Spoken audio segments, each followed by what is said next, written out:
제가 초등학교 6학년이었을 때의 일입니다. 당시 신기역에서 1호선을 타고 4호선으로 환승하기 위해 동대문역으로 향했습니다.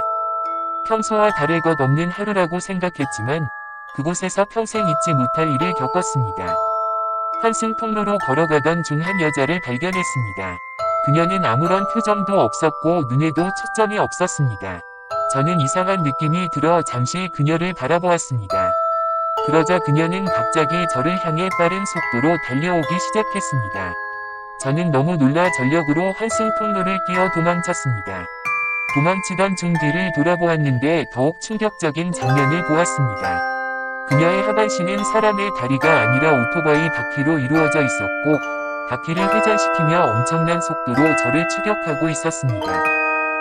저는 그녀가 접근하지 못할 것이라고 생각하여 4호선 승강장으로 내려가는 계단을 향해 달렸습니다.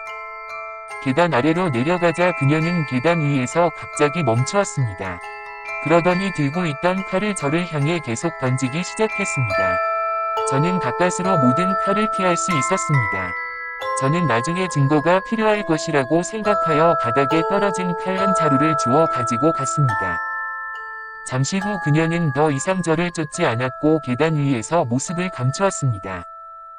저는 영무실에 신고하려고 생각했지만 이미 승강장까지 내려와 있었기 때문에 영무실을 찾을 수 없었습니다. 결국 4호선을 타고 동대문역 사문화공원역으로 이동했습니다. 도착하자마자 대합실로 올라가 영무원을 찾아가 동대문역 CCTV를 확인하고 싶다고 말했습니다. 하지만 영무원은 자신들의 역에서는 동대문역 CCTV를 확인할 수 없다고 설명했습니다. 저는 곧바로 지상으로 올라가 근처 경찰서를 찾아갔습니다. 경찰에게 칼을 증거로 제출한 뒤 지금까지 있었던 일을 모두 설명했습니다. 경찰은 즉시 동대문역 CCTV를 확인했습니다. 잠시 후 경찰은 영상 속에 수상한 여성이 실제로 있었으며 저를 공격하기 위해 추격하는 장면도 확인되었다고 말했습니다. 경찰은 즉시 그녀를 체포했습니다. 잠시 뒤 경찰관 2명이 그녀를 데리고 경찰서 안으로 들어왔습니다. 경찰은 저에게 혹시 이 여자가 맞습니까? 라고 물었습니다. 저는 맞습니다. 이 여자가 저를 죽이려고 했습니다. 라고 대답했습니다. 경찰은 알겠습니다. 조사실에서 조사하겠습니다. 라고 말했습니다.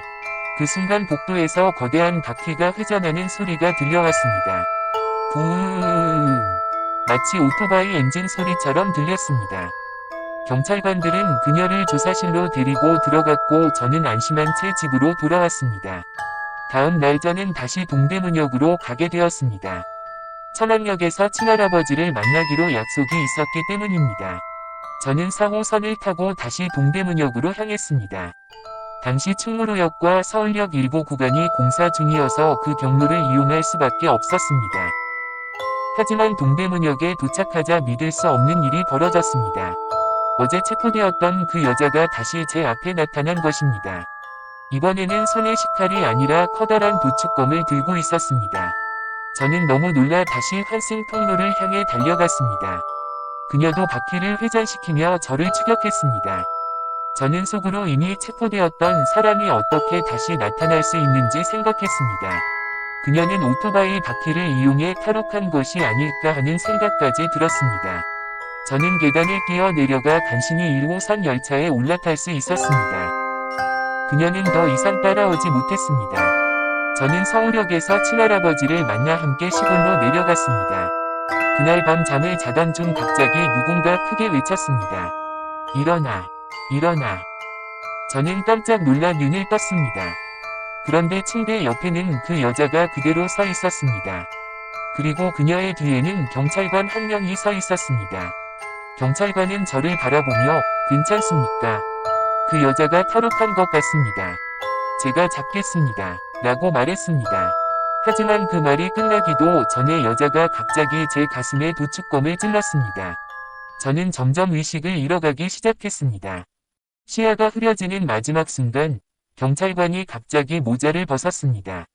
그는 경찰이 아니라 과학자였습니다. 곧이어 옆에 있던 친할아버지도 얼굴을 가린 가면을 벗었습니다. 그 역시 과학자였습니다. 그는 진짜 할아버지가 아니었습니다. 두 과학자는 서로를 바라보며 말했습니다. 마침 잘 됐군. 이제 실험을 시작하자. 그 순간 저는 모든 진실을 알게 되었습니다. 저를 공격했던 여자는 과학자들이 만든 인공 생명체였습니다. 경찰서는 실제 경찰서가 아니라 실험시설이었습니다. 과학자 중 한 명은 진짜 할아버지를 죽인 뒤 그의 모습을 흉내내며 저를 속이고 있었습니다. 저는 실험실로 옮겨졌습니다. 그곳에서 강제로 실험을 받았습니다. 실험이 끝난 뒤 제 하반신은 오토바이 바퀴로 변해 있었습니다. 그리고 제 오른손에는 날카로운 칼이 들려 있었습니다. 저 역시 새로운 실험체가 되어 또 다른 누군가를 쫓게 될 운명이었습니다.